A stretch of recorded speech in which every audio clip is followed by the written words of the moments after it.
해마다 우리가 생일을 맞이하면 누군가로부터 축하를 받습니다. 또 선물도 받고요. 어머니들이 미역국을 끓여주면서 생일을 축하하게 되죠. 생일이야말로 1년 중 가장 기쁜 날이요.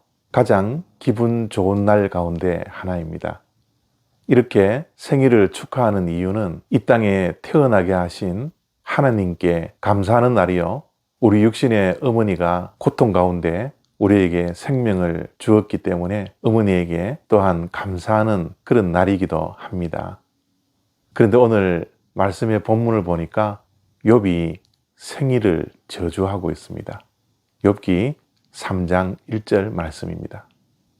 그 후에 욥이 입을 열어 자기의 생일을 저주하니라. 아멘. 자신의 생일을 저주할 수밖에 없는 욥을 이해는 합니다. 얼마나 고통이 심했으면 자기가 태어나지 않았으면 좋겠다라는 그런 고백을 할 수밖에 없었겠습니까?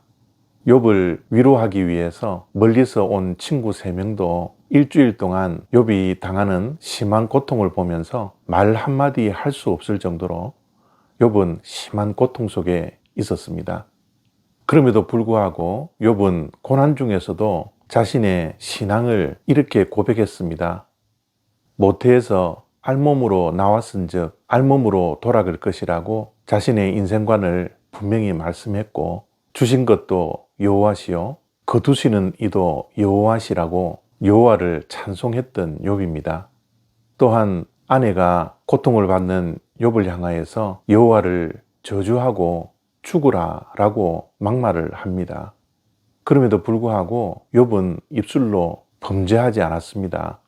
하나님께 복을 받았으면 하나님으로부터 화도 받을 수 있다라고 고통 중에도 고난 중에도 입술로 하나님을 원망하지 않았습니다. 이러한 위대한 신앙 고백을 했던 욥이 3장에 와서는 자기 자신의 생일을 저주하고 있는 것이죠. 자기 자신의 출생을 저주한다라는 것은 자기에게 생명을 준 하나님께 또 부모님께 원망을 하며 저주하는 것과 마찬가지입니다. 그래서 우리가 보았던 욥의 신앙과 3장에 나오는 자신의 생일을 저주하는 욥과 굉장히 다른 모습을 보면서 우리 또한 당황할 수밖에 없는 것입니다. 오늘 3장의 말씀을 통해서 우리가 몇 가지 교훈을 얻을 수 있습니다. 첫 번째로 욥은 정말 신앙적으로 위대한 사람이었지만 자신의 생일을 저주할 만큼 연약한 사람이었다라는 겁니다. 이 연약함을 성경은 숨기지 않습니다.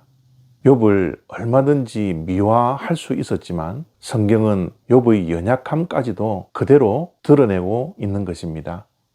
이런 하나님의 말씀이기 때문에 우리는 하나님을 절대적으로 믿을 수밖에 없는 것 같습니다.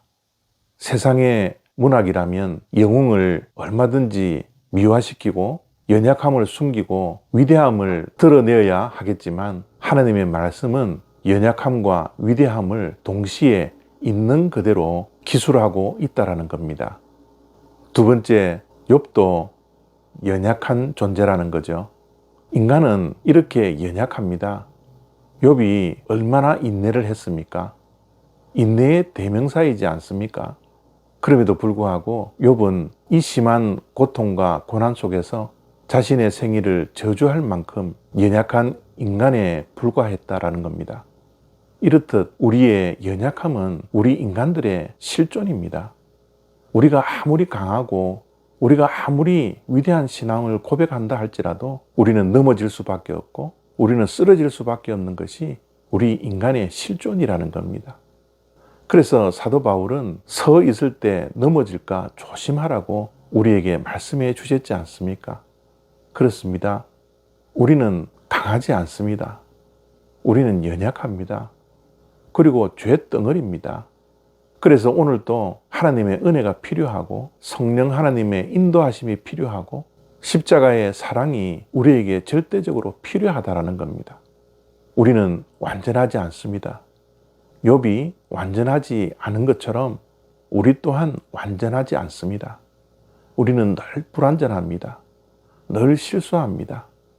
그래서 오늘 또 하나님의 말씀이 필요하고 하나님 앞에 나가 기도하며 하나님의 능력의 옷자락을 붙들 수밖에 없는 존재라는 것, 우리 모두가 잊지 않았으면 좋겠습니다. 감사합니다.